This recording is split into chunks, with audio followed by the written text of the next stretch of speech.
next question I have still from Christophe. Agile and discipline. Do you make a link This is lovely. between I actually agile was and going discipline? the link between agile and discipline. I was actually going to make a blog post with the two dimensions, agility and discipline, in this way, and see where it goes, because there's what I would call high discipline agile methods and low discipline agile methods.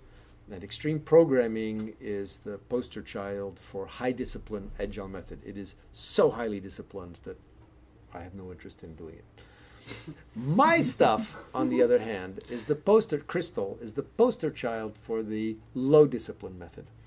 I am the least disciplined person who has success regularly. So, I mean, it's not like I'm totally undisciplined, but I pay a lot of attention to where I can relax and where I have to pay close attention. So inside of Agile, we've got both high and low discipline, and they both can work. Now, my new area of investigation, I call it disciplined Agile or disciplined learning or disciplined this, because it's a question of you can get so far with low discipline. And in fact, straight off the back of the matchbook cover, Agile, low discipline, badly performed Agile, has performed remarkably well over the last 13 years. I mean, it's amazing when I look at how people totally bastardize, ruin, misinterpret what we wrote in the Agile Manifesto and still get success. I mean, this is amazing. This stuff was great. I mean, you put the people in the same room, you tell them nothing, they ship software, the users complain, they fix it. That already fixes most of your problems. You almost have to go past that. But now we're taking on bigger projects. Now, if you want to get more people, more distributed, more technologies, more, now the only way to go is to add discipline. So discipline and Agile are actually orthogonal. You can do very well, as I well know, with the low discipline version, and you can add discipline and get better. So I don't object to XP. I go, if you've got the energy to do all that stuff, man, you are going to be so efficient. It's going to be great. Now over here, I'm just going to kind of like, do this and this and this, and we'll just ship the software and listen to the people and do that, and it'll work okay. As you know, because we have preliminary discussions. Yeah. Agile and Agile and discipline it's a very interesting very well. There's a book that came out called Balancing Agility with Discipline in 2004, 5, 6 by Barry Bain.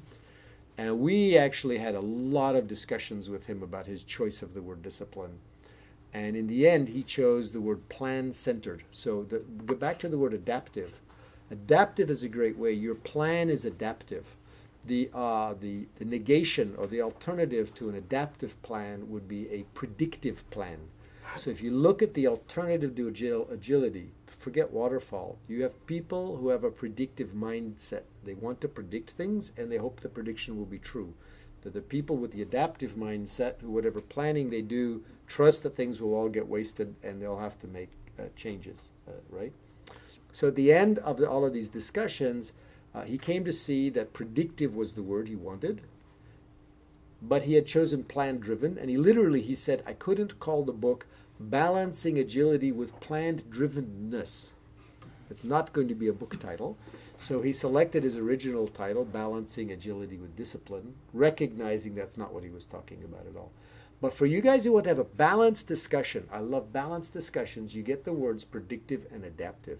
Now you can ask the question, on your project, in your circumstance, what's the relative value of being predictive accurately versus being adaptive, right? If you're going to put a unmanned or manned thing on Mars, you need to know where Mars is going to be closest.